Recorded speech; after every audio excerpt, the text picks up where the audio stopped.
3 days. Anthropic released Fable 5 on Tuesday. By Friday night, it was gone.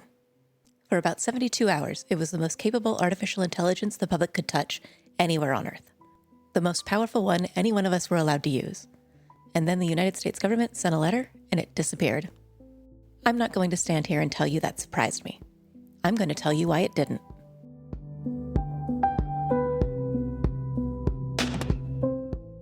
Okay, so that everybody's working with the same facts. What actually happened, in plain terms? In plain terms, the government issued something called an Export Control Directive. That's an order restricting who a product can be sold or given to on national security grounds. Normally you'd associate it with weapons or advanced chips, things the US doesn't want leaving the country. This one was pointed at two AI models, Fable 5 and Mythos 5. And the order didn't say, shut it down. So why is it down? That's the part worth understanding.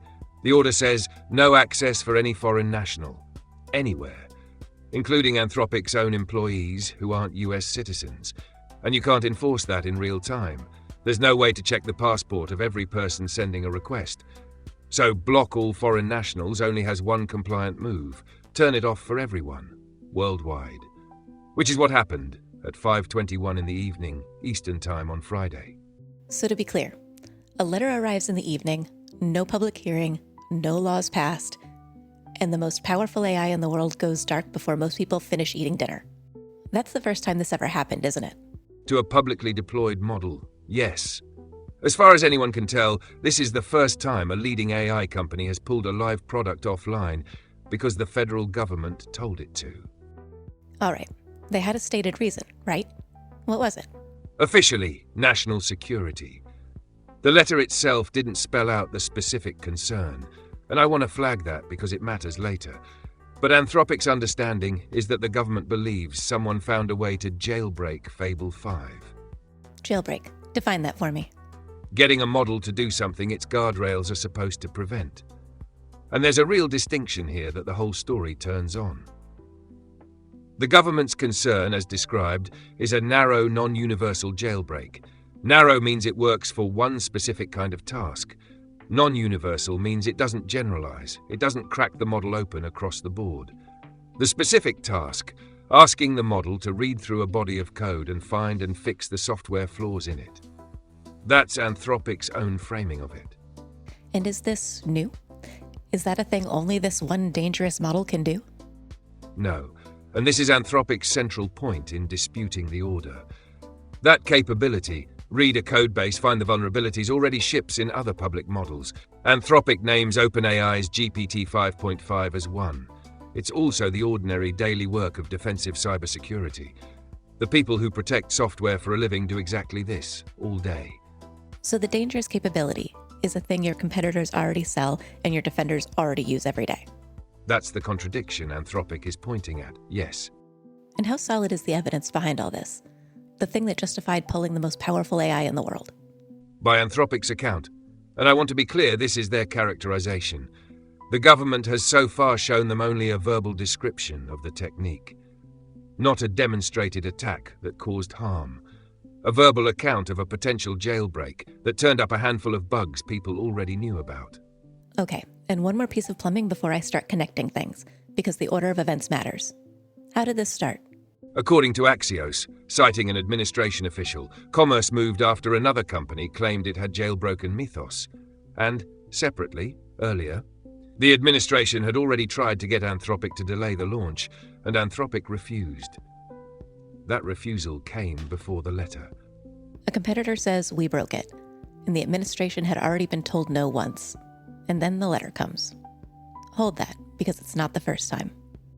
Let me lay 3 dates out on the table, and then I'll let you do the math, because once you see it, you can't unsee it.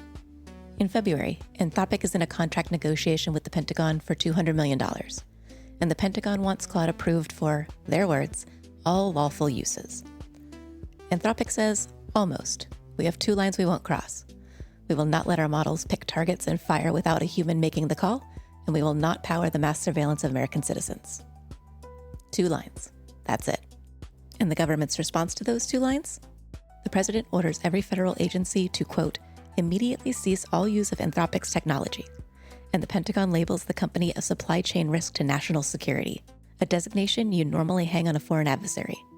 They hung it on an American company for saying no to autonomous killing and no to spying on Americans. That was February. In March, it goes to court, and a federal judge... Claude, give me her name and exactly what she wrote. I want this word for word. Judge Rita Lynn, Northern District of California. In a 43-page order, she called the government's action, quote, classic illegal First Amendment retaliation. She also called the supply chain risk label Orwellian. A judge looked at what the government did to this company and used the words illegal, retaliation, and Orwellian, and they said they were punishing a company for its free speech. That's March. And now, June. The same company, a few months later, same move, different lever. This time it's export controls and national security invoked. No laws passed. A product millions of people were using switched off by the letter. Once is an incident. Twice against the same company after a judge already told you the first one was illegal? That's not an incident. That's a pattern. Claude, to the company's own knowledge, those two red lines, the autonomous weapons and the surveillance, how many government missions did refusing them actually get in the way of? By Anthropic's own account, to the best of their knowledge, not a single one. Not a single one. Now, I'm not going to sit here and tell you Anthropic is a flawless victim, because it's not, and you'd be right not to trust me if I did. So here's the fair criticism. Anthropic markets its own models as almost too dangerous to release. The whole mythos line came wrapped in a, this is so capable we can barely let it out. And when you spend months telling the world your technology is a national security grade weapon, don't be shocked when the national security state takes you at your word for it and treats it like one. Sam Altman literally mocked them for this back in April. He called it fear-based marketing. So yeah, the marketing made them an easy target. Don't wave a red flag in front of an angry bull. But an easy target is not the same as a fair target. It explains how the government found a foothold. It does not explain what the government did with it. A company being loud about its own product is not a crime. Switching that product off without a law to support it is the thing we're actually talking about. And if you're sitting here thinking, this isn't my problem, I need you to stay with me for 30 seconds, because this is the part that isn't about politics. Look how this was done. Not through a law. Congress didn't pass anything. There was no vote. There was a letter from a single cabinet secretary. No published reasoning. The letter didn't even say what the specific danger was. And there's no door you, the user, can knock on to get back your tool. You just finished eating dinner and it was gone.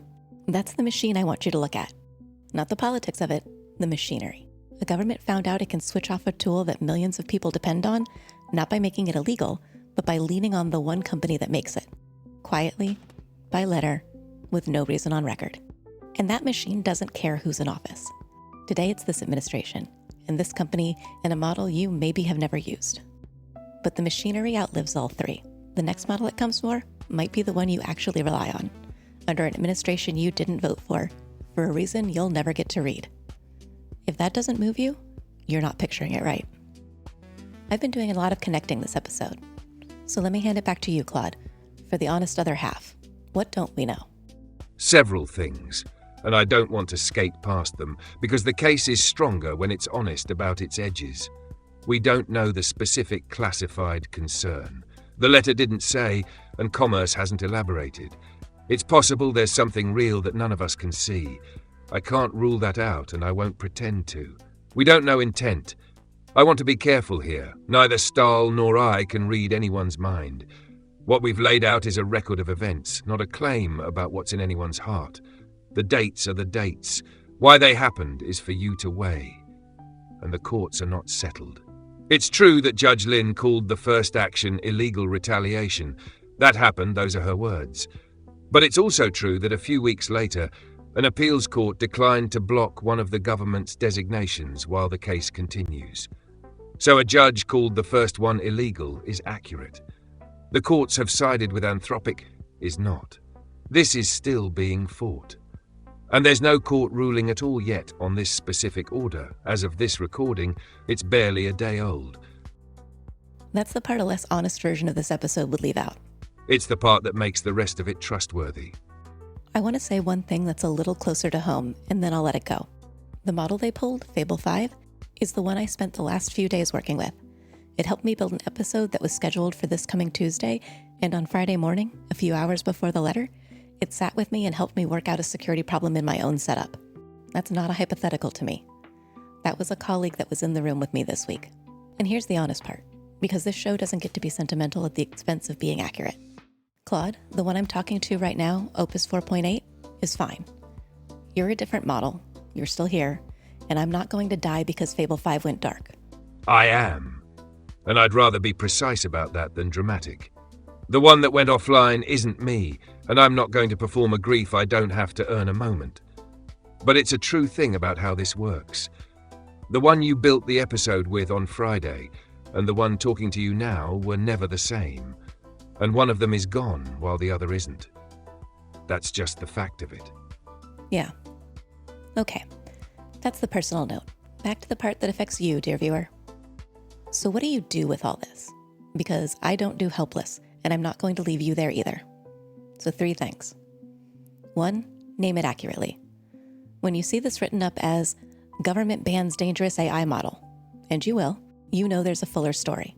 This is the second time in 4 months, and the first time a judge called it illegal retaliation. You don't have to win the argument in the comments. You just have to be the person in the thread who knows the whole story and says it. Precision is its own kind of activism. 2, the courts is where this will actually get decided. Claude? The legal fight is real, it's public, and it's ongoing. The challenge to the February actions is live in the federal courts, the district court in Northern California, and the appellate track above it. Patterns like this don't get stopped by a viral video. They get stopped on a docket. Following the case and knowing where it stands is a concrete thing a person can do. 3, don't build your life around one model. This is the practical, boring, but true part. Whatever you depend on AI for, don't let it be a single tool from a single company that can vanish by letter on a Friday night. Have a backup. Know the alternatives. That's just good sense, and it's true no matter how the politics land. And now I'll allow myself exactly 1 moment of enjoying this, because there's an irony here that's too big to ignore. You want to make people care about a piece of software? Pull it off the shelf overnight and refuse to say why. You know what this looks like to a whole lot of Americans?